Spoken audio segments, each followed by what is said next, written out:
আসসালামু আলাইকুম। নিজের জীবন বাঁচাবার জন্যই নাকি বিয়ের সিদ্ধান্ত নিতে হয়েছিল পপিকে, এরকমটাই শোনা যাচ্ছে চারপাশে। ভাবলাম আপনাদের সঙ্গে এই বিষয়টা নিয়ে একটু কথা বলি। যে বিষয়টা আসলে শোনা যাচ্ছে সেটি হচ্ছে যে 2019 সালে পপির বাসায় চুরি হয় প্রায় 20 লক্ষ টাকার উপরে। 20 লক্ষ টাকার উপরে বাসায় রেখেছিলেন কেন পপি? কোনো ব্যাংক অ্যাকাউন্টে কেন রাখেননি সে বিষয়ে না যাই। সেই 20 লক্ষ টাকা চুরির ঘটনায় পপি থানায় জিডি করে। পুলিশ চোরকে ধরে। চোরকে ধরে পুলিশ পপিকে থানায় ডাকে। পপি থানায় যায়, কিন্তু যাবার সময় এই আদনান সাহেবকে সঙ্গে করে নিয়ে যায়।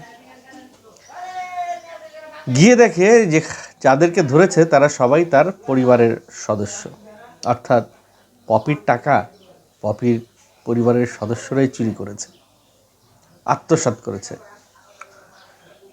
তখন পপি রিয়ালাইজ করে যে না, সে তার পরিবারের কাছে নিরাপদ নয়। চরম নিরাপত্তাহীনতা, চরম হতাশা।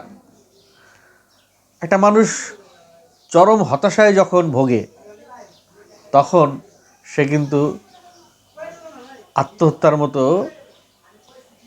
পরিকল্পনা করে। আপনারা জানেন আমাদের ফিল্ম ইন্ডাস্ট্রিতে আমাদের খুবই জনপ্রিয় একজন মহানায়ক সালমান শাহ, সেও কিন্তু স্ত্রীর প্রতি হতাশাগ্রস্ত হয়ে ওই পথ বেছে নিয়েছিল, পুরো বাংলাদেশের মানুষকে কাঁদিয়ে।